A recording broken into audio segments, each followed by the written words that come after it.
When discussing the 2022 New York Mets and their downfall, you can call it many things. A collapse, a meltdown, whatever, but it wasn't your typical kind of collapse. Despite having a 10.5 game lead over the Atlanta Braves for the division in the beginning of June, only to lose it in the end, it's not like the Mets had this colossal downfall.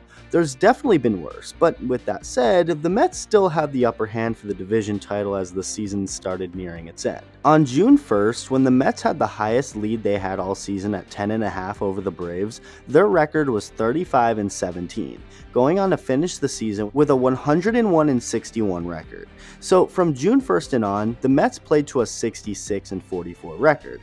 As for the Braves, on June 1st, when they were 10.5 games back of New York, they were an under 500 team at 24-27, going on to finish the season with the exact same record as the Mets did at 101-61. So while the Mets played to a 66-44 record over that 4-month stretch, the Braves played to a 77-34 record. So basically, the Mets had a really hot start to the season, the Braves had a not so good start, and although the Mets continued to play well, they didn't play quite as well as they did in April and May, and it eventually cost them since the Braves played otherworldly for the last 4 months. So I wouldn't call it the worst collapse of all time or anything like that, considering the Mets didn't even do that poorly as they were actually good. The Braves were just simultaneously great. Now, although that is true, it was still a collapse that didn't necessarily brew over a long period of time, but more so in the span of 3 days at the end.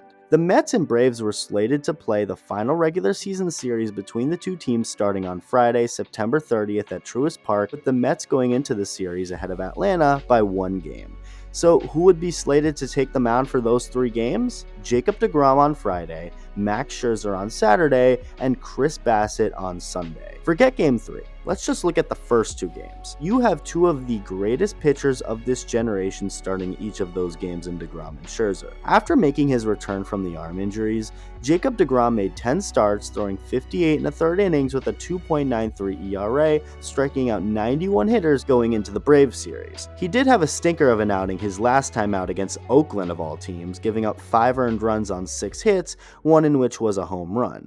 But he's still Jacob deGrom and is one of, if not the best option to have out on the mound in a big game like the one taking place against the Braves. After taking a 1-0 lead early, deGrom simply just didn't hold the Braves down. Despite striking out 11 Braves hitters, he gave up 3 home runs, all solo shots, as the Braves went on to win 5-2, knotting the top of the division all up. Well, deGrom couldn't quite get it done.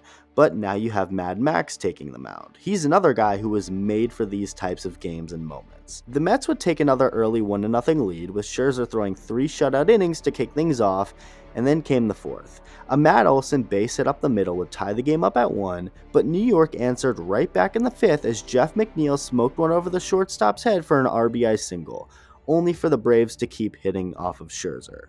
Later in the inning with Acuna on first base, Dansby Swanson would connect for a 2-run bomb, giving the Braves back the lead, and they wouldn't look back the rest of the night, with Matt Olson smoking a home run of his own off of Scherzer as the final run and an eventual 4-2 win over the Mets. Sunday was huge. It was an opportunity for the Braves to start pulling away with the division with a 2-game lead, or for the Mets to tie things up, only for Chris Bassitt to give up 4 runs on 3 hits, one which left the yard, and 3 walks, as he couldn't even finish the 3rd inning. Both Dansby Swanson and Matt Olson homered for the 3rd straight game, which was incredible, as the Braves went on to win the game, sweeping the Mets and taking a 2-game division lead heading into the final 3 regular season games. At this point, the division was over in favor of Atlanta. In order for the Mets to win the division, they had to rely on the Braves to get swept in Miami while they sweep the Nationals, and although they did sweep the Nationals, the Braves took the 2nd game in Miami, clinching the NL East for good. Starting in 2022, head-to-head record between 2 teams became astronomically important, because it now determines who gets the benefit of a tiebreaker. Although the Braves and Mets finished with the same record, the Braves finished the season series winning 10 games against the Mets, while the Mets won just 9. So that means it was all decided by 1 game. 1 game.